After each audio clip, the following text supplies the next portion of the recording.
عم علاء، انت عمال بقى تقول لنا على البن المضروب وازاي اعمله نص ليمونه. طب النص ليمونه ده اما بقى قاعد في البيت قشطه هعملها، ما فيش مشكله. اما بقى جايب تمن بن من حد انا مش واثق فيه هعملها. لكن انا لو قاعد على القهوه اعرف ازاي ان البن مضروب؟ بص يا معلم، اول حاجه البن المضروب عامه بيعمل طبقات. يعني هو البن المضروب المحسنات او النشا او الكربوناتو بيعملوا زي نظام طبقه خارجيه للبن. هي البن عامه المفروض ان هو القوام بتاعه يبقى كامل. يعني اما اجي اعمل كوبايه كده وكده وكده وكده وكده بتروح وتيجي معايا، يعني مش بتروح وتيجي معايا كامله، يعني الكوبايه بالكامل بتروح وتيجي معايا. يعني نظام ميه، الميه لما بتيجي ترجها بتروح ترجي كامله. لكن ده الطبقه بتاعته تلاقي حس ان هو جيلي رايحه لوحدها، رايحه لوحدها. انت لو حطيت ايدك هتحس ان في فاصل اتعمل.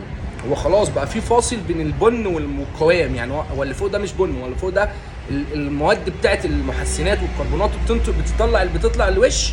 فبتلاقي اللي تحت كله تمام عمل عازل. يعني هي بقت في حاجه عازله بين البن والطبقه التحتانيه تمام. فبالتالي انت تقدر تكتشفها بسهوله جدا. زائد كمان ان طعم القهوه او عامه اصلا يعني 90% من اللي بيضربوا البن ما بيحطوش اصلا نسبه بن. يعني هو اخره ممكن على ال 20 كيلو يحط لك كيلو بن اندونيسي كده، اللي هو يا دوبك يدي الريحه بتاع البن تمام. ده اللي عنده ضمير. كمان في ناس ما بتعملش الكلام ده. فسهل جدا انك تكتشفها طبعا، يعني ما فيهاش اي صعوبه.